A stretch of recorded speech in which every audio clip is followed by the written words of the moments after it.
Friends, tonight we continue with the second evening lecture on the World Order Letters of Shoghi Effendi that the House of Justice has asked us this year to study in depth. This evening, Amin wants to sit down. It was hard for him to stand for the length of the program last time, and so you see he's going to be comfortably seated here during his talk. Last time, because really he gave us an overview of such an interesting experience that he had with going to visit the World Center to go on pilgrimage in 1934 during the days when Shoghi Effendi was alive. And that took up most of the lecture time last time. So tonight, I believe we really will start on the World Order letters. The first one, just for review, the first one, written in 1931, was entitled The Goal of the New World Order. The second letter, which he may or may not get to tonight, was written in 1933 by Shoghi Effendi, called The America and the Most Great Peace. And the third and last letter, which probably he won't get to until the last lecture next Thursday, was written in 1936, called The Unfoldment of World Civilization. Amin? The person and the station of the Guardian last time. And I think that from reaction that I got from most of you, must have enjoyed it. So if there is time at the end of the evening, we can indulge in some more storytelling, but I think that what I've been charged by the local spiritual assembly of Santa Monica is to provide you with a more systematic review of these three letters of Shoghi Effendi out of the cluster of letters which were published with the title The World Order of Baha'u'llah.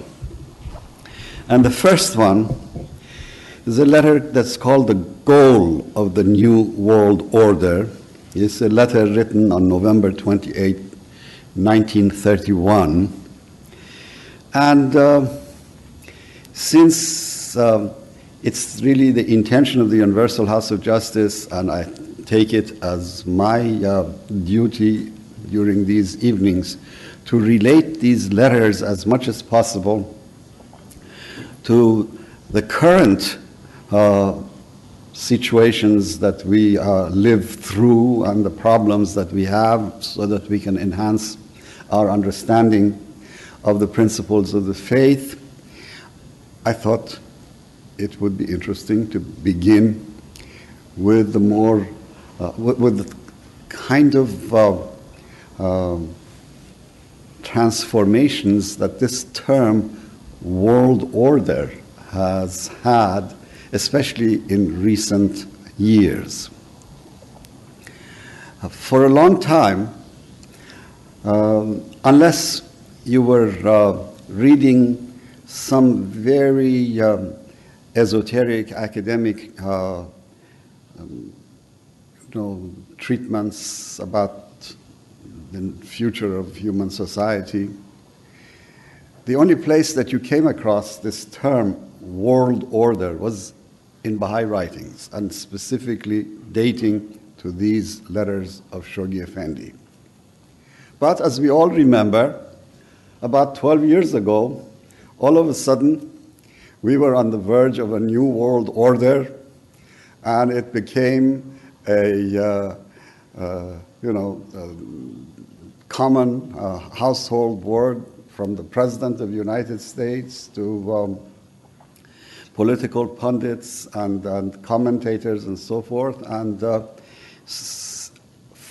And not only it became broadly used, but also broadly misunderstood and contested and source of controversy.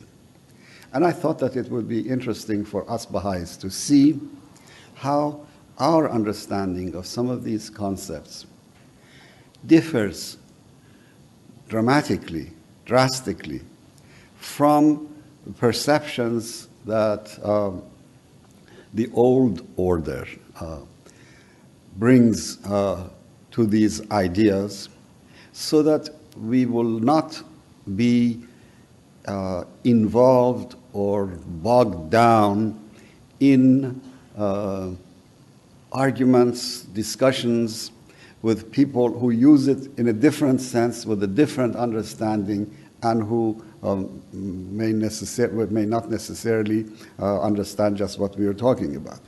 World order, as it was used, if you all remember, at the outset of the first war against Saddam Hussein, when he had invaded Kuwait, and there was more or less a genuine coalition of nations to throw him out of Kuwait. President of the United States, Bush the father, was the one that began using this term to describe what was happening in the world, how a new order was emerging, that aggressors would be dealt with by collective security and so forth. And in that sense, it wasn't so far from some of the implications of the usage of world order as we Baha'is are familiar with. But immediately, from all angles, the terminology became subject of controversy. On one side, that is those people who felt the wrath of this new world order emerging, thought of it as simply another thin disguise for the enforcing of the will of the strong over the weak, and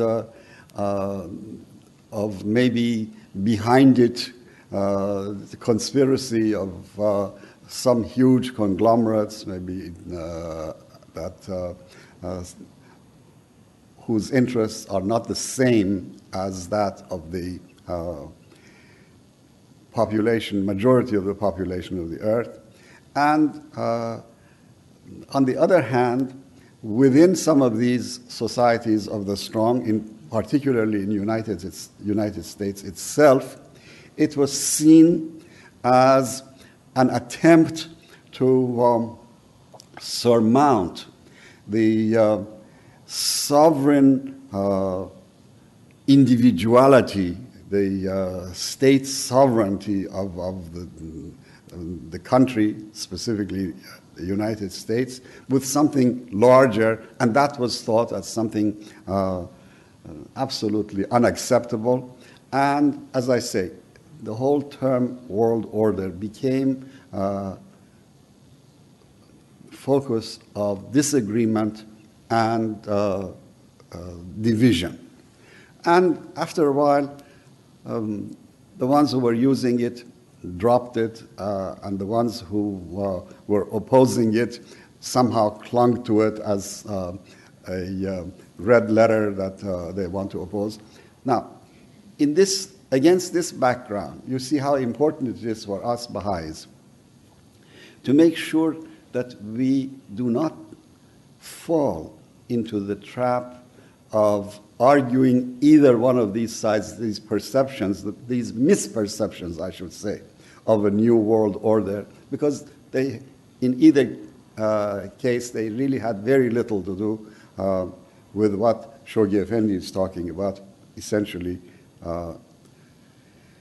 putting out before us the pattern that Baha'u'llah had laid out for the future of human society. So I'd like you to remember this, that when you use the world order, you make sure that you disabuse your non-Baha'i friends of the misperceptions that may have, or at least make sure that they do not attribute to you the kind of misperceptions that they have about this term. Okay. See, this, these perceptions exposes the critical symptoms of the fatal ailments of the old world order. And it's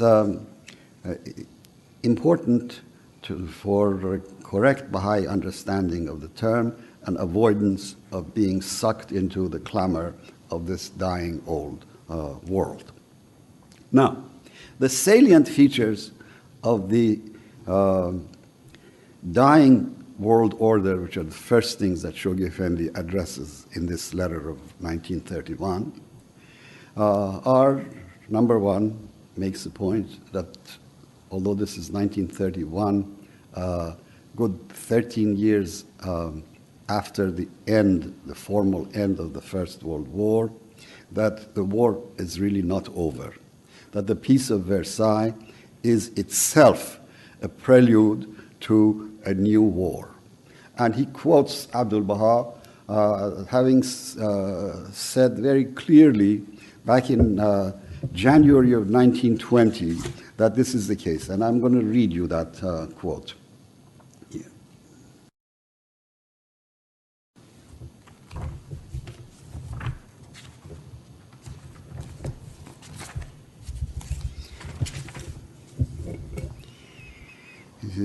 In January of 1920, Abdul Baha wrote,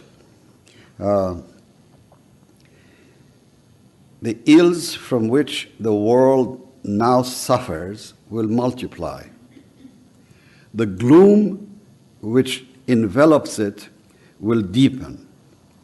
The Balkans will remain discontented. Its restlessness will increase. The vanquished powers will continue to agitate. They will resort to every measure that may rekindle the flame of war. Movements newly born and worldwide in their range will exert their utmost effort for the advancement of their designs. The movement of the left will acquire great importance.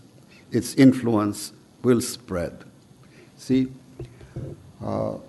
we Baha'is don't go around making claims that everything that has happened or is happening in the world was already foretold in our writings. But there are times when that is exactly the case. And here is Abdul Baha putting his finger on several specific problems that emerged from the unconcluded or the misconcluded World War that was going to cause greater trouble. This is the first salient feature of this dying world order. Next, what Shoghi Effendi refers to is the Great Depression, which was really, we in this country think of it as an American phenomenon, but it was a worldwide phenomenon. It was an economic depression that girdled the globe. And its reverberations were felt everywhere. Then he speaks of the signs of the impending chaos and its promise to the Baha'is. Now, this is an interesting thing, that what may look like a crisis or may look like a tragedy for all to see, in fact, has within it a promise for the Baha'is. And here again, I would like to read to you what he says specifically on this subject. He says, "Are we, the privileged custodians of a priceless faith, called upon to witness a cataclysmical change, politically as fundamental and spiritually as beneficent as that which precipitated the fall of the Roman Empire in the West?" This wonderful sense of historical drama, and particularly historical parallels that Shoghi Effendi had. That he points out to things that have happened and draws the similarities and the parallels together. It says that we may be precisely in going through another phase, and similar to the time when the Roman Empire was falling apart. And believe me, when he wrote this, which was only not even the full century, I said the year 85, I think, or the year 90 of the Baha'i era. I should be more exact, but it's before 100 years has passed. And you think back, let's say, year 90 after the crucifixion of Christ in that time. Who would have discerned that within that small, persecuted, and insignificant group of Christians in several, corners of the Roman Empire are the seeds of a future civilization? And yet that's exactly what it was. And Shoghi Effendi is drawing such a parallel and telling us Baha'is to think about that we have the same promise as that early community. Then he speaks again as another salient feature of this dying world order, the impotence of statesmanship. And it's such a clear and repeated case that people from Stalin to Hitler, Mussolini, and even in the democracies, people who had the fate of humanity in their hands, each one of them was leading humanity in the path of perdition and of tragedy. And again, I'd like to read a passage from this portion of the letter about the impotence of leadership. It says, no appeal for mutual tolerance which the worldly wise might raise, however compelling and insistent, can calm its passions or help restore its vigor. Nor would any general scheme of mere organized international cooperation in whatever sphere of human activity, however ingenious in conception or extensive in scope, succeed in removing the root cause of the evil that has so rudely upset the equilibrium of present-day society.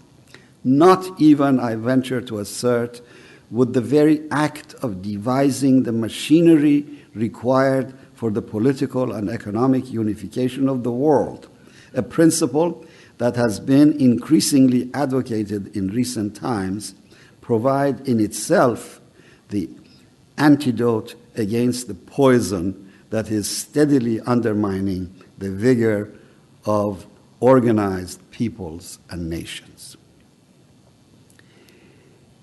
What else might we not confidently affirm but the unreserved acceptance of the divine program enunciated with such simplicity and force as far back as 60 years ago by Baha'u'llah. And now it is not 60 years ago, but 130 years ago from the time that this was embodying the essentials of God's divinely appointed scheme for the unification of mankind in this age, coupled with an indomitable conviction in the unfailing efficacy of each and all of its provisions, is eventually capable of withstanding the forces of internal disintegration which, if unchecked, must needs continue to eat into the vitals of a despairing society.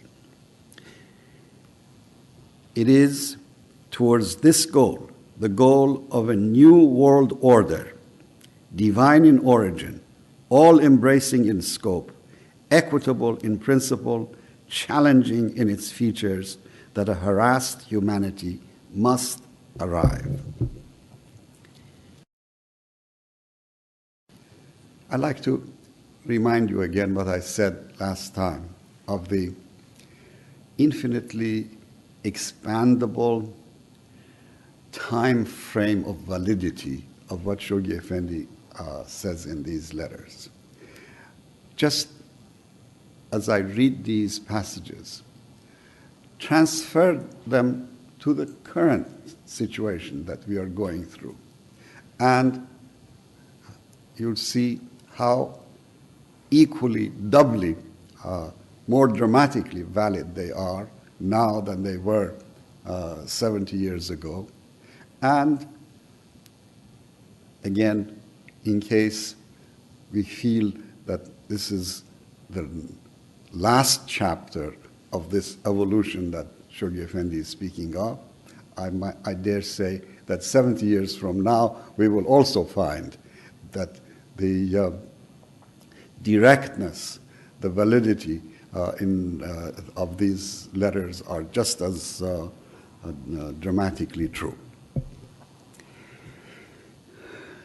Now, having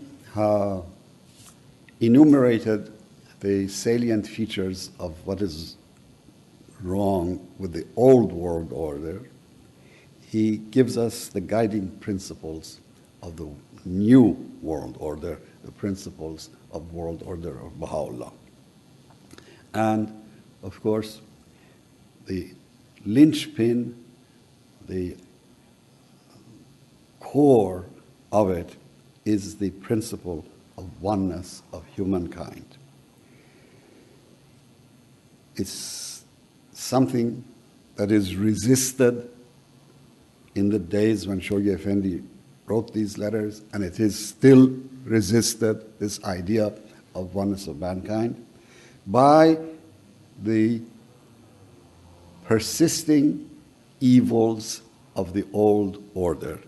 Most important of all is the evil of nationalism. Nationalism, which in itself was, in a previous cycle of human evolution, was an impelling force towards achievement of greater unity. After all, when human societies did not go beyond tribal identity, it was the power of the idea of a nation and the ideology of nationalism that helped them emerge from that more limited circle of unity to a larger one, so that there was a time in the evolution of human history that nationalism was a positive force, and yet, with passage of time, it now has turned into the most pernicious evil of our time. It is this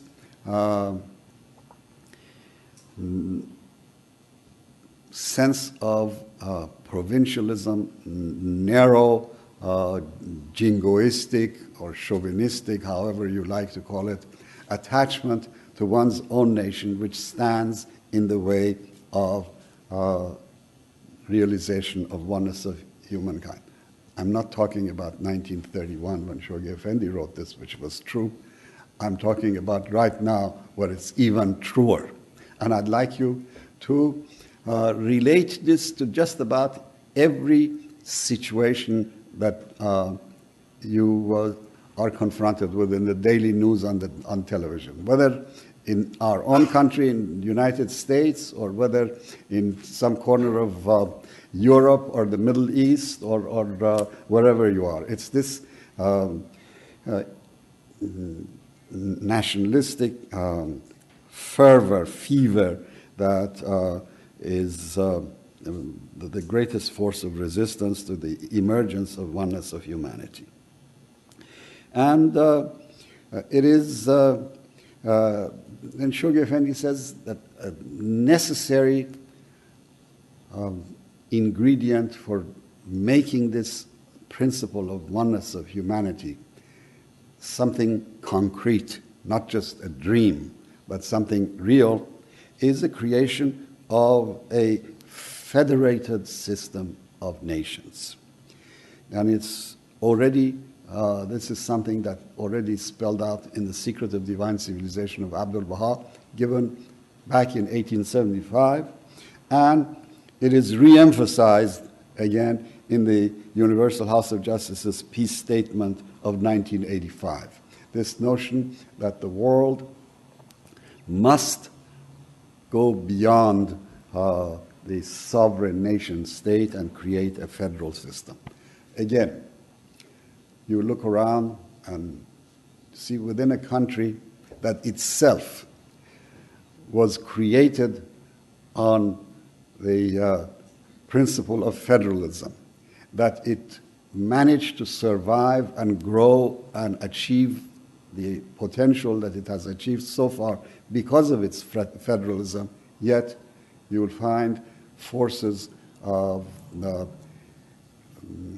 provincialism, of insularity that resist the same thing that was so beneficial for this country to extend beyond.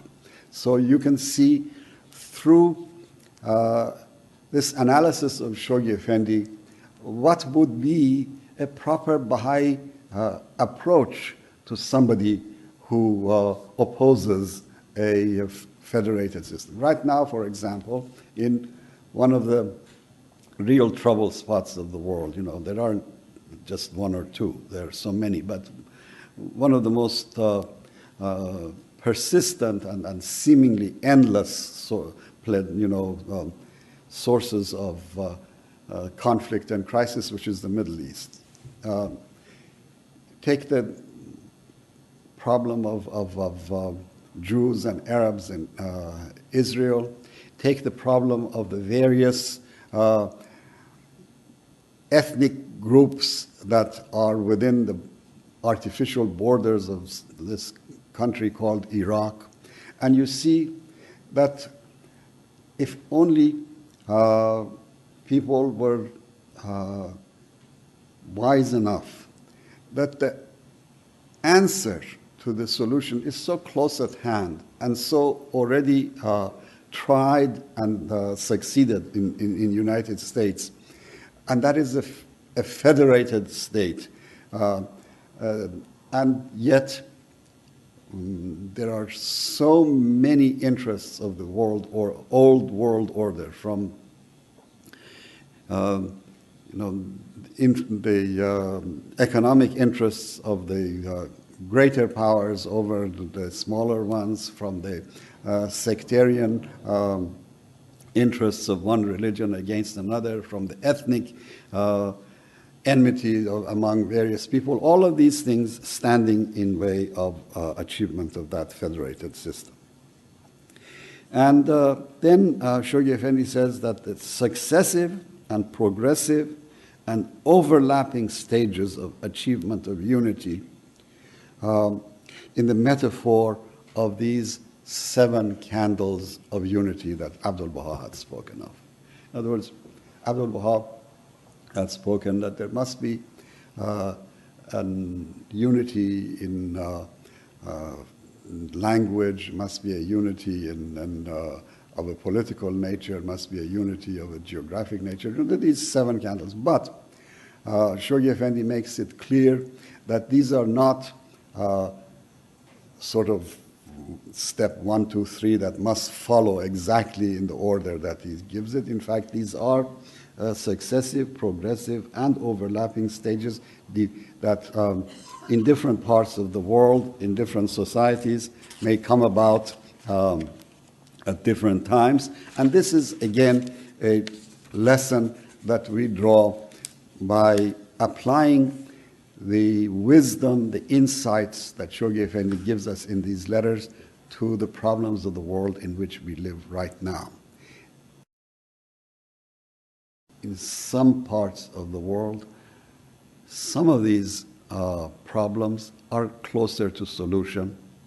Who would have thought 100 years ago that France and Germany, mortal enemies over several centuries of warfare in Europe, would be the closest allies at this time? And who would have thought that a union of first 11, now growing close to 20 different European states, slowly erasing those barriers that exist among them. Most of them have now adopted a common currency. There's no need for border checks and visas and things like that traveling. Who would have thought that this would have been possible even 50 years ago? I would say even 30 years ago. And yet it's happening. And you look at seemingly irremediable problems like the problems in the Middle East between the Jews and the Arabs, and who knows that within some foreseeable time, the same kind of solutions that are emerging in Europe might not emerge there also. Somebody once said that when human beings have exhausted all unreasonable approaches to a problem, if they're still alive, they may turn to the reasonable. And this is what might happen. All right. Now, then Shoghi Effendi speaks about the need for a world super state.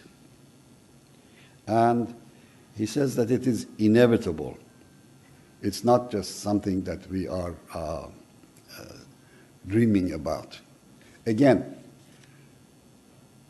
think of this against the tremendous hue and cry, the noise that is raised, even in our own country, against sensible things that, for example, creation of an international criminal court, as a step in direction not of a super state, but at least of a kind of an international cooperation.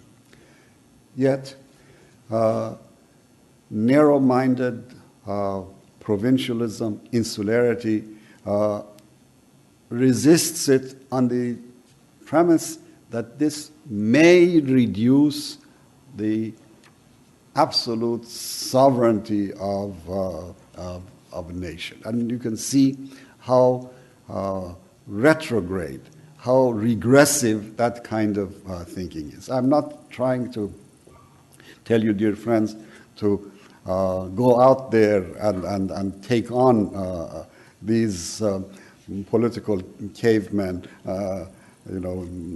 personally. That's not how we deal with them. But it's important to at least have a clear understanding of where we Baha'is stand with them.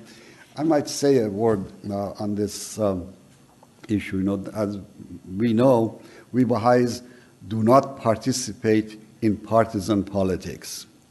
And of course, all of these issues are matters of partisanship today. But non-interference in partisan politics does not mean political idiocy. It does not mean that we Baha'is put our head in the sand and do not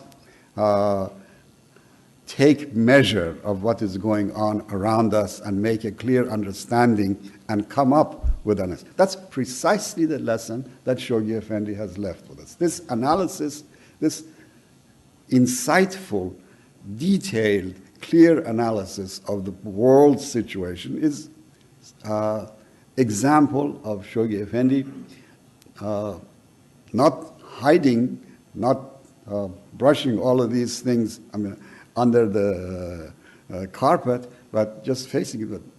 But it's important that we are aware, but what we do about it is not confrontational. What we do about it is not partisan. Okay. Then, I said in the same vein, he speaks about differentiating between that diseased supernationalism with an unfettered and natural love of one's country. In other words, patriotism has a sane and perfectly understandable place in all our hearts. And when we are talking about a world superstate, it does not mean that we are turning our back to our own country. But it's this absolute sovereignty of the nation state, which is really an obsolete thing. And you view the current behavior of nations, especially our own nation, and you see that some of it is really equivalent of behavior of a very selfish young brat. If we translate the group behavior of super patriots to the individual behavior, that's all me and nobody else, and I am the only one who deserves all the good things. Everybody else is suspect. You translate that to individual behavior, you see that any psychologist will tell you that this is a very selfish and unhealthy child. And yet, as groups, we allow ourselves that kind of behavior. And Shoghi Effendi speaks about unity in diversity. Again, a phrase that for a long time was almost a monopoly of Baha'i usage, but of recent times, you notice that it's entering the jargon of our time. And again, different people may mean different things by it, but we are quite clear that this principle of unity in diversity is the sane and intelligent patriotism, autonomy, and the acceptance of meeting and interchange of cultures, and it's against any kind of provincialism and insularity. And then finally, the principle of oneness of mankind, he says, is no mere emotionalism, no mere utopian dreaming, that it needs the infrastructure and the institutions which Baha'u'llah has provided for it. An organic change in the behavior of human beings is inevitable in order to bring about this principle of oneness. And he uses again the example of the federation of mankind on the model of United States. And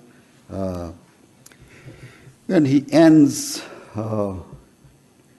this letter with something that, again, we Baha'is sometimes think in terms of as a one-time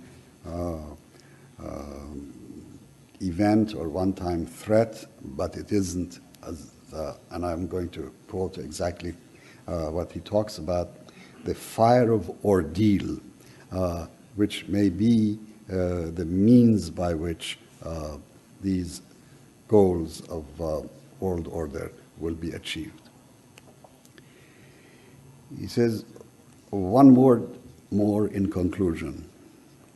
The proclamation of the oneness of mankind, the head cornerstone of Baha'u'llah's all-embracing dominion, can under no circumstances be compared with such expressions of pious hope as have been uttered in the past. His is not merely a call which he raised alone and unaided in the face of the relentless and combined opposition of two of the most powerful Oriental potentates of his day, while himself an exile and prisoner in their hands. It implies at once a warning and a promise. A warning that in it lies the sole means for the salvation of a greatly suffering world, a promise that its realization is at hand.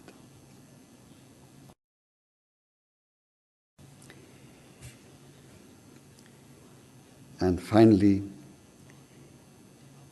it says that, and what voice other than that of Baha'u'llah, the mouthpiece of God for this age, is capable of effecting a transformation of society as radical as that which he has already accomplished in the hearts of those men and women so diversified and seemingly irreconcilable, who constitute the body of his declared followers throughout the world. So, Shoghi Effendi is essentially presenting us, a handful of Baha'is, as example of the already accomplished miracle of Baha'u'llah to the rest of the world, the transformation that he has brought about in our lives. So when you realize that we stand as testaments to the validity, to the power of the cause of Baha'u'llah, then we get a little more sobering and inspiring and reassuring sense of who we are at this time in this world. That's the first letter.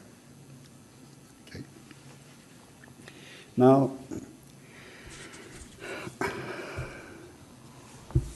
I shall attempt a short review of the letter, which is called America and the Most Great Peace.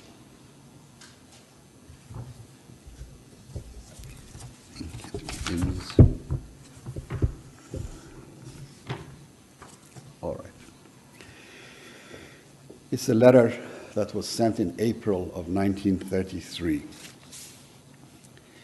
And it begins with the first of a number of historical reviews that Shoghi Effendi attempted in subsequent years, the most important of which was, of course, God Passes By.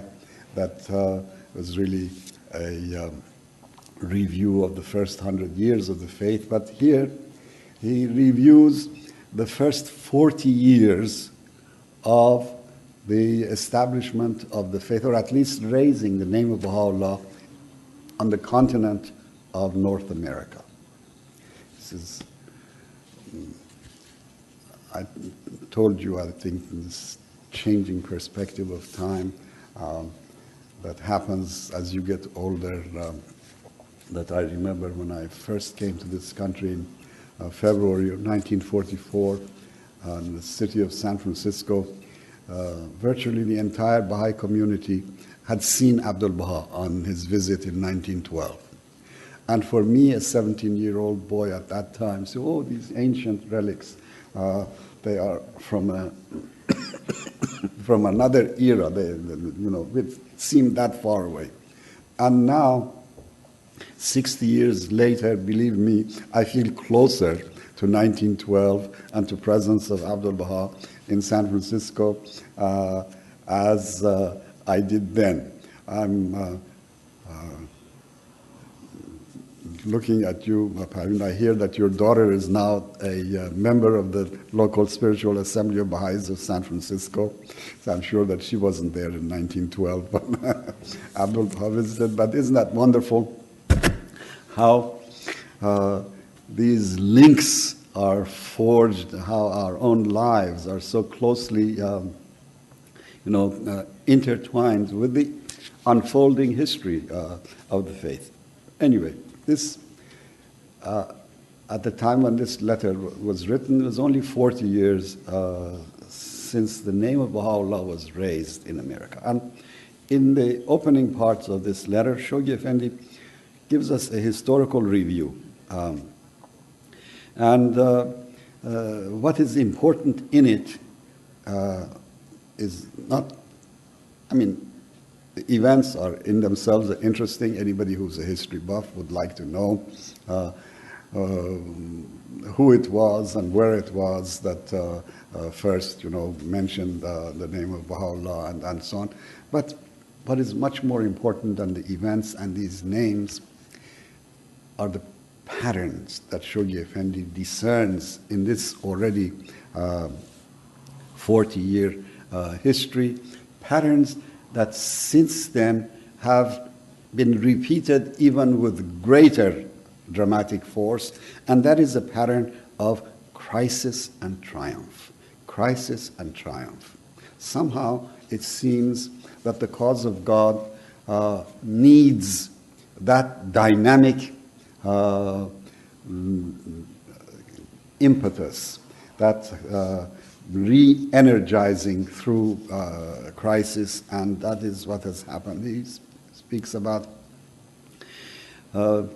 activities of enemies of the faith, of covenant breakers, of people who resisted the establishment of the administrative order. All of those things, the details are not important. It's just that when you think of it, since 1931 up until our own time, so much of these same cycles of crisis and triumph have continued. And then he makes a wonderful historical contrast, or I should say analogy, draws a parallel. And this is something that Shoghi Effendi was fond of and he was so good at, and that is seeing things that initially may not appear to our eyes as significant parallel events in history. He says that you think that in some of the major religious movements of the past,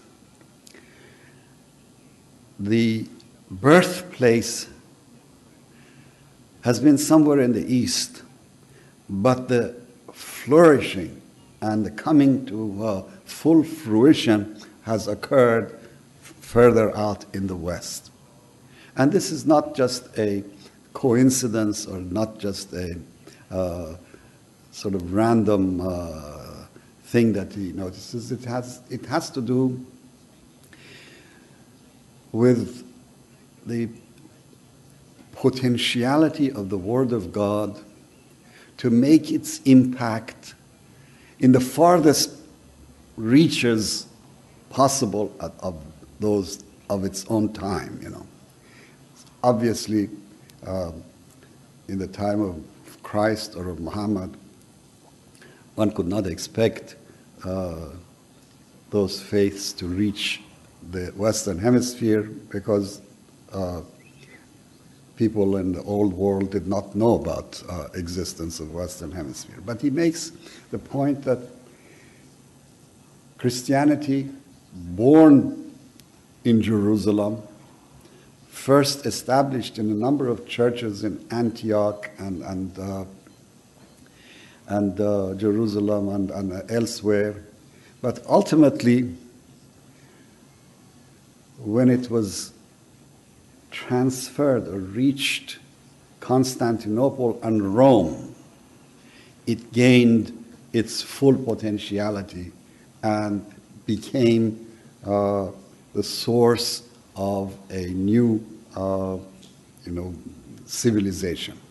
And Shoghi Effendi makes the comment that probably because those Eastern churches were made up almost exclusively of Jewish converts to Christianity, and they perhaps did not have the vision to easily see beyond the horizon of the Old Testament. And it was for people totally unlimited, unrestricted by those horizons, that is the Greeks and the Romans, to achieve a greater and fuller understanding of Christianity. And then he says, in case of Islam also, it was born in Arabia, but the Arabian Peninsula was far too impoverished in many ways, spiritually, politically, in every way, to be able to sustain the dynamism and the emergence of the new civilization of Islam. And it wasn't until it was moved further out of Arabia into Damascus and Baghdad and Andalusia that the full impact of Islam was felt. And he then makes a case that the spread of the faith from the east to the westernmost possible place in the world, that is the Western Hemisphere and specifically the North American continent, is a similar phenomenon that is taking place, and it is not simply because of lack of capacity of the East or let's say any other reason except to demonstrate the power of the Word of God to energize and to bring out this great building force in the world. Then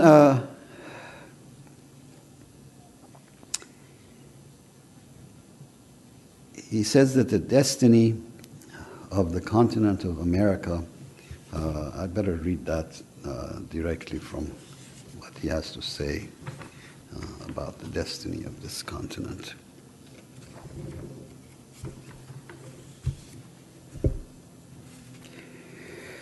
The continent of America, he, that is Abdul Baha, announced in a tablet unveiling his divine plan to the believers residing in the northeastern states of the American Republic. It says, the continent of America is in the eyes of the one true God, the land wherein the splendors of his light shall be revealed, where the mysteries of his faith shall be unveiled, where the righteous will abide and the free assemble. May this American democracy, he himself, while in America, was heard to remark, be the first nation to establish the foundation of international agreement. May it be the first nation to proclaim the unity of mankind. May it be the first to unfurl the standard of the most great peace. Please think of all of these things in relation to the role that the United States is playing in the world now. May America become the distributing center of spiritual enlightenment, and all the world receive this heavenly blessing. For America has developed powers and capacities greater and more wonderful than other nations. May the inhabitants of this country become the angels of heaven with faces turned continually toward God. May all of them become servants of the Omnipotent. May they rise from their present material attainments to such a height that heavenly illumination may stream from this center to all the peoples of the world. This American nation is equipped and empowered to accomplish that which will adorn the pages of history, to become the envy of the world, and be blessed in both the East and the West for the triumph of its people. The American continent gives signs and evidences of very great advancement. Its future is even more promising, for its influence and illumination are far-reaching. It will lead all nations spiritually.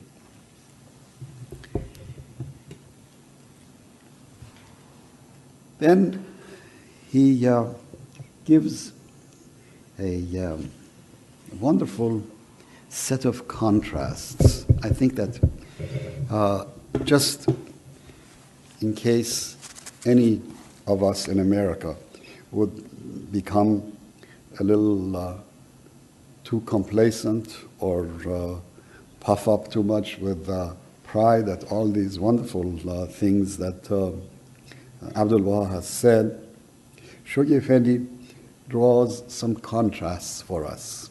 And these contrasts, believe me, dear friends, are that much more evident in our time than they were 70 years ago. Let me read them to you.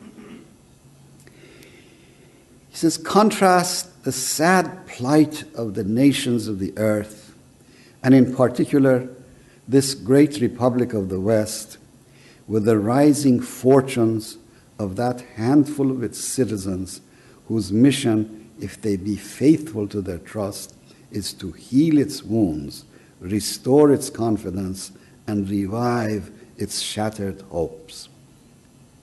You know, he's asking us, Baha'is, to be the yeast that leavens this whole dough of otherwise sagging and sad and trouble-ridden society.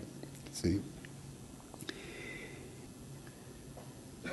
Contrast the dreadful convulsions, the internecine conflicts, the petty disputes, the outworn controversies, the interminable revolutions that agitate the masses, with the calm new light of peace and of truth which envelops, guides, and sustains those valiant inheritors of the law and love of Baha'u'llah.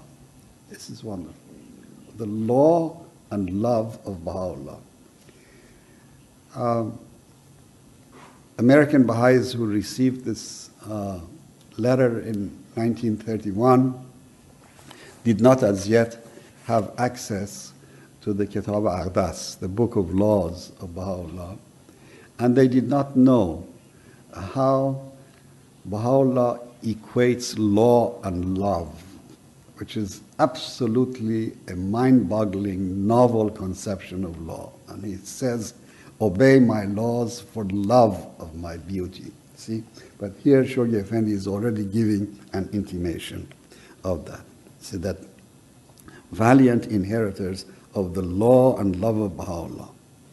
Compare the disintegrating institutions, the discredited statesmanship, the exploded theories, the appalling degradation, the follies and furies, the shifts, shams, and compromises that characterize the present age, with the steady consolidation, the holy discipline, the unity and cohesiveness, the assured conviction, the uncompromising loyalty, the heroic self-sacrifice that constitute the hallmark of these faithful stewards and harbingers of the golden age of the faith of Baha'u'llah.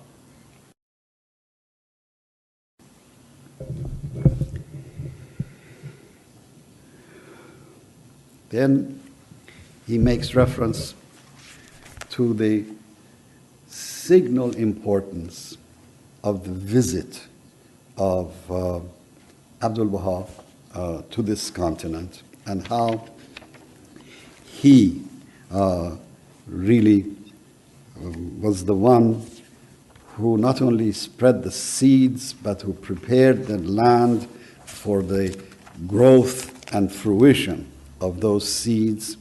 And in this passage, Shoghi Effendi does something absolutely wonderful. It's really one of those literary masterpieces of his writings, in that he puts in the mouth or in the pen of Abdul Baha what it's Shoghi Effendi who's saying it, but it's as if he's hearing the voice of the master who's been gone for 10 years. And you get, this is one of those marvelous passages in his writings where you see this person of Shoghi Effendi as the guardian, as the appointed interpreter and expounder of the writings of Baha'u'llah, speaking as Abdul Baha. Let me read this to you. It's an imaginary farewell of Abdul Baha to the American Baha'is on his departure from this continent. Through the agency of Baha'u'llah, Baha'u'llah's covenant, I, meaning Abdul Baha, but this is the writing of Shoghi Effendi, I, as the plowman, have been called upon since the beginning of my ministry to turn up and break its ground. The mighty confirmations that have, in the opening days of your career, rained upon you have prepared and invigorated its soil. The tribulations you subsequently were made to suffer have driven deep furrows in the field which my hands had prepared. The seeds with which I have been entrusted, I have now scattered far and wide before you. Under your loving care, by your ceaseless exertions, every one of these seeds must germinate. Every one must yield its destined fruit. A winter of unprecedented severity will soon be upon you. Its storm clouds are fast gathering on the horizon. Tempestuous winds will assail you from every side. The light of the covenant will be obscured through my departure. These mighty blasts, this wintry desolation shall, however, pass away. The dormant seed will burst into fresh activity. It shall put forth its buds, shall reveal in mighty institutions its leaves and blossoms. The vernal showers which the tender mercies of my heavenly Father will cause to descend upon you will enable this tender plant to spread out its branches to regions far beyond the confines of your native land. And finally, the steadily mounting sun of his revelation, shining in its meridian splendor, will enable this mighty tree of his faith to yield in the fullness of time and on your soil its golden fruit. Then Shoghi Effendi talks about Abdul Baha's last gift of love and favor to the North American Baha'i community, and that is the tablets of divine plan, and through which the spiritual conquest of the whole planet becomes possible.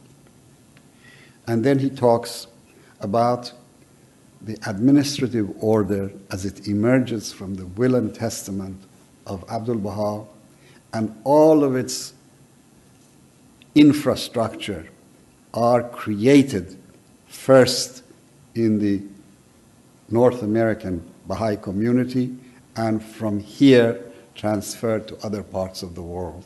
If you look at the establishment of Baha'i institutions, national assemblies, local assemblies, you see how that pattern goes. It's first in the United States, then in Egypt, then in Iraq, and Germany, and in Britain, and in other places. And finally, he speaks in the conclusion of this message to the fellow believers. I'd like to read this part. Fellow believers in the American continent, great indeed have been your past and present achievements. Immeasurably greater are the wonders which the future has in store for you. The edifice your sacrifices have raised still remains to be clothed. The house which must needs be supported by the highest administrative institution your hands have reared is as yet unbuilt. The provisions of the chief repository of those laws that must govern its operation are thus far mostly undisclosed. The standard which, if Abdul Baha's wishes are to be fulfilled, must be raised in your own country has yet to be unfurled.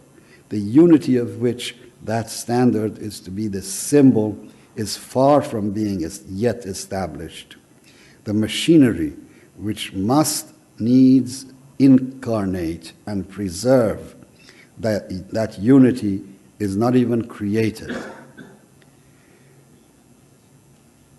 And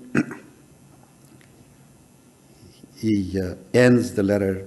I say that the past, her past, that is America's past, has been a testimony to the inexhaustible vitality of her faith. May not her future confirm it? Now, one, as I've said at the beginning, all of these statements stand out with far more greater meaning and urgency when seen against the current background. And I want to end with one observation here, and that is when Shoghi Effendi says, fellow believers in the American continent. That, dear friends, includes all of us. In this faith of Baha'u'llah,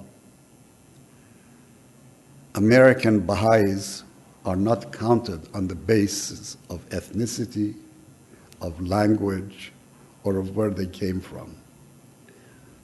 Are the Baha'is who are part of this community residing in a society whose history, whose social and spiritual dynamics have given it this tremendous potential, and every one of us, whether we are born in Persia or India or wherever, we are, as we live here, fellow believers in the American continent. So these remarks are addressed to all of us. I didn't want anyone to feel that, well, he's so kind to the Americans, but we're left aside. We are it, fellows. All right? So I'll end here. I think that I spoke far too long. Maybe now you want to ask questions or do whatever you like. Yes, you're absolutely right. And I want to say that you've got to put this, in as part of a much larger global impact of the faith. And you see that just about all different societies who have been exposed to the message of Baha'u'llah and who have shown some kind of a response are the recipients of wonderful encouragement and emphasis of their special talents and powers and role in the future. The Japanese can point out to tablets of Abdul Baha, talks about their particular future in the faith. The Chinese can do the same. Certainly the Persian Baha'i community throughout, with all of its sacrifices and all of the commendation that they've received from Baha'u'llah, Abdul Baha, Shoghi Effendi, House of Justice can do that. And I can go down the list, so that it's not, in a sense, a kind of ranking of, well, you're number one, this is number two, something like this, but that the special potentialities and strengths of each one of these cultures is emphasized, and they're urged to bring it forth for the fulfillment of the ultimate dream that we have, creating the world order of Baha'u'llah. And in case of North America, you're absolutely right. Was the response of those early heroic figures, and the fact that they acted on their faith. They just didn't, change their name from whatever to Baha'i, but they really went out. Who was Martha Ruth? Who was Agnes Alexander?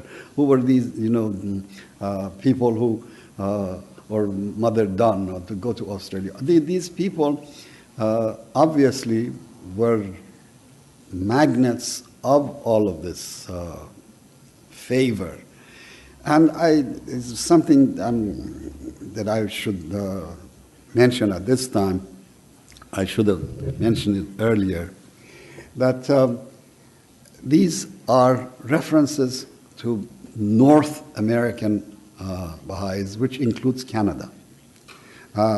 Very often, we in the United States think that it only talks about the United States. There are parts that are addressed, tablets of the Divine Plan are made up of a set of 5 different tablets, to 4 of them to 4 different clusters of American states, and 1 to Canadian provinces and things like that. But remember that the establishment of the administrative order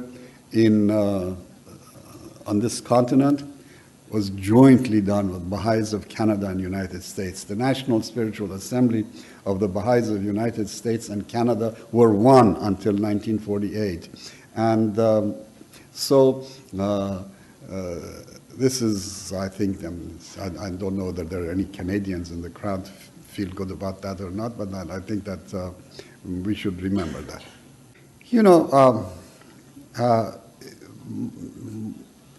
Making such generalizations always make me uncomfortable.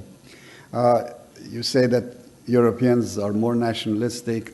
I think that the display of jingoism and nationalism in this country is just as offensive as you'll find anywhere. But by and large, the fact that this society was born with fewer traditional restrictions that exist in all societies, and greater opportunities for multiple or diverse development has existed. And the fact that good many of the people who came to this country came to escape those restrictions, and never mind that good many of them have tried to replicate some of those restrictions on the new continent as well. But there is this greater potentiality, and certainly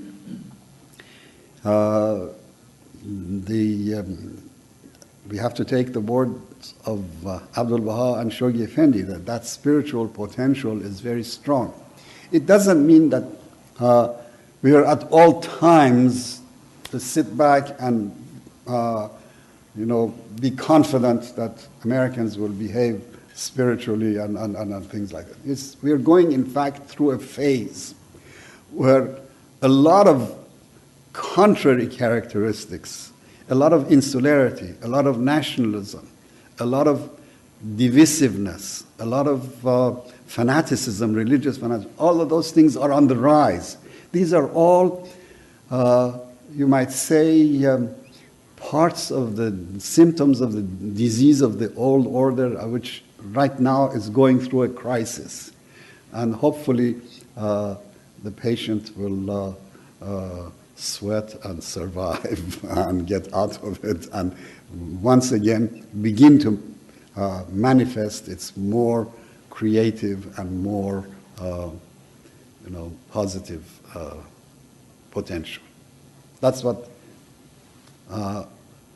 Shoghi Effendi tells us. That's what Abdul Baha told us. That's what I think that in all fairness you can also see that for every ugly American, so-called, I'm taking that, there are also some very beautiful Americans. And the beautiful Americans are probably there in larger number than beautiful other people.